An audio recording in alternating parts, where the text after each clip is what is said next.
சிக்னோரா வேர் ஒரு குவாலிட்டிக்கு பேர் போன பிராண்ட். இந்த மாதிரி ஒரு பிராண்ட்ல இருந்து இந்த குவாலிட்டி நான் எக்ஸ்பெக்ட் பண்ணவே இல்லை.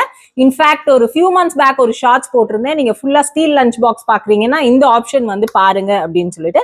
ஸோ இது குவாலிட்டி ரொம்ப நல்லா இருந்ததுனால இதே பிராண்ட்ல இருந்து தான் இந்த மாதிரி, இதுவும் ஸ்டீல் தான் பட் லிட் வந்து டிசைன் பண்ணியிருக்க மாதிரி வாங்கினேன். ஆனா இதோட குவாலிட்டி இவ்வளோ வேர்ஸ்டா இருக்கும் நான் எக்ஸ்பெக்ட் பண்ணல. வித்தின் 1 month ஆஃப் யூஸ் இந்த இடம்லாம் பாருங்க, இது வந்து கீழே விழுந்து உடஞ்சிருச்சு, அது இட்ஸ் அக்செப்டபிள்.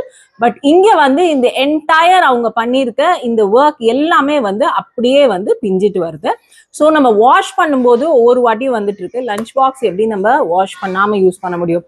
ஸோ கையிலேயே வந்து ஒட்டுறா மாதிரி தான் வருது. அண்ட் வேர்ஸ்ட் பார்ட், குழந்தைங்க வந்து இதை இப்படிதான் வந்து எடுத்து ஓப்பன் பண்ணி அப்படியே தான் வந்து சாப்பிட்றாங்க.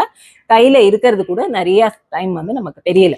ஸோ ஒருவேளை சிக்னோரா வேர் நீங்க இந்த மாதிரி டிசைன் லஞ்ச் பாக்ஸ் யூஸ் பண்றீங்கன்னா கண்டிப்பா அதை வந்து செக் பண்ணுங்க. 1 monthல இப்படி ஒரு குவாலிட்டி போகக்கூடிய ஒரு ப்ராடக்ட், அதுவும் இதோட எம்ஆர்பி பாத்தீங்கன்னா ஆல்மோஸ்ட் உங்களுக்கு 750 கிட்ட வருது இதோட எம்ஆர்பி. ஆஃபர்ல ஒரு 550 அந்த ரேஞ்ச்ல வந்து இது கிடைக்குது. ஸோ இந்த மாதிரி ஒரு ப்ராடக்ட் வந்து இப்படி லோ குவாலிட்டியில இருக்கிறது வந்து டோட்டலா அக்செப்ட் பண்ண முடியாத ஒண்ணு.